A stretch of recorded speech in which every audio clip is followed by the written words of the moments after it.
This is Edge of Bricks Imperial TIE Outlander, and this is a beautiful model. I found his instructions on Bricklink. He's actually got a YouTube channel if you want to go check out his review of his own set, but I decided I kind of wanted to give an unbiased review from an actual consumer about just the set and the build quality and all that. So this cost me about, and I think I had a good 10-15% of the pieces on hand at the time, and it cost me about 110, I'd say, for all the pieces. You could find it for maybe 140, 150 shipped on Bricklink, if you can find it for good prices at different stores, or the pieces at least for if you could find the pieces for good prices at different stores. All my pieces thankfully came in very good condition, so it turned out beautiful, and I am absolutely in love with it. Now, I wanted a TIE fighter, and I wanted a good TIE fighter. I wanted the best TIE fighter. Now, there's Jarek's TIE fighter and Brickvault's design that you can see constantly pop up everywhere. But what I think makes this one so much better in every way is the quarter, I think, macaroni bricks. I'm not sure exactly what they're called, but they make this cockpit perfectly. The giant quarter chunk bricks that Jarek uses and are used in a lot of other TIE fighters just don't really look good. I don't feel like they kind of match the cockpit. I think that this just looks perfect. These nice little curves right here around the cockpit. There are 4 of them on each side with a little bit of space in between. And then geniusly, he uses these kind of just wedge pieces, these 1x1 wedges right here that just kind of are the perfect shape and size to close up the cockpit. Now, before I continue, Edge of Bricks will be linked in the description, his channel, and the instructions to his Rebrickable store and this model specifically. And also, if you do want to build this, I do have quite a few of the parts to build this in my Bricklink store, and my Bricklink store has really good prices.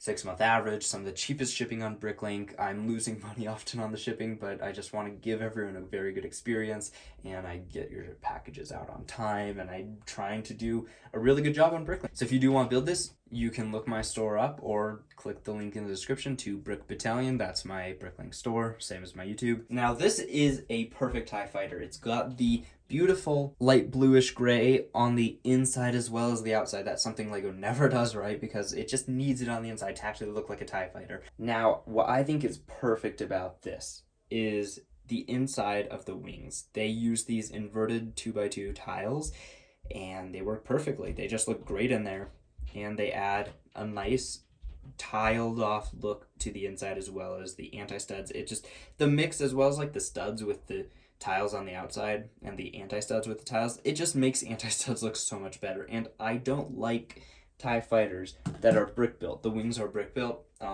maybe just stacked up, because that doesn't look like LEGO. I like having the studs, especially on my TIE fighters. I just like the studs. They look good to me, and so I wanted one with these plates instead of studs, and I think that I found the perfect one. Now, maybe you've noticed that it does look a little bit weird in this section right here, and on the inside as well.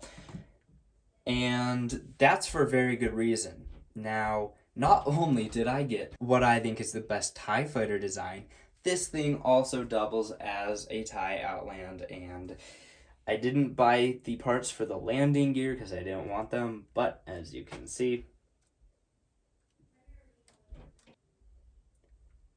those close up just like that, and if you did buy the landing gear, they'd go in the middle and hold it up, and it can land like that and become Moff Gideon's TIE Fighter, TIE Outland, whatever you want to call it, and it looks incredible like that too. It just, oh, it's so good.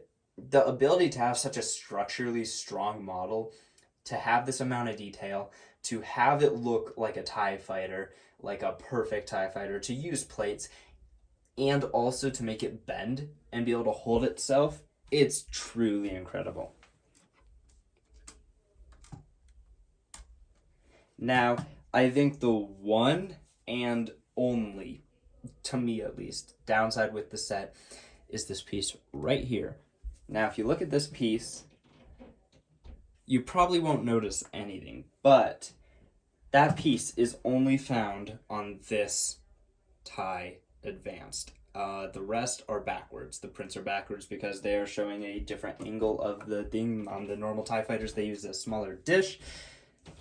This guy's using a 6x6 dish with the bar on the end to just round the cockpit off better. On the TIE Striker, that's the closest thing you can get to this. That piece costs about, on average, $5 on Bricklink, and it'll be backwards. If you want the actual black stripes on the same side, the TIE Striker puts it on the back, so of course it's going to be backwards. But if you want this specific piece to be right there and be facing the right way and look good, it's going to cost you almost $20.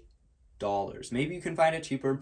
When I bought this, I had to pay almost that amount, and it almost scared me off from making this, but I'm glad it didn't because I think it turned out beautiful. I think another place where this thing shines is the back. It looks beautiful with these twin ion engines and obviously this design of whatever it is.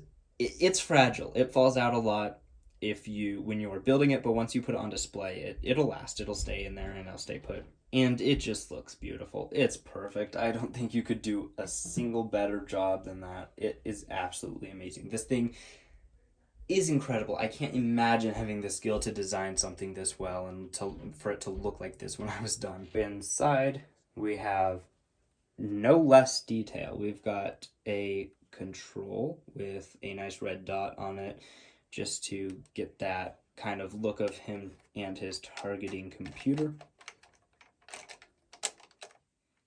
Little bit difficult to get this guy out of here. That's something that is hard, but other than that, he's got a nice tan seat with a headrest, and it's a more detailed seat than any TIE fighter that Lego's made.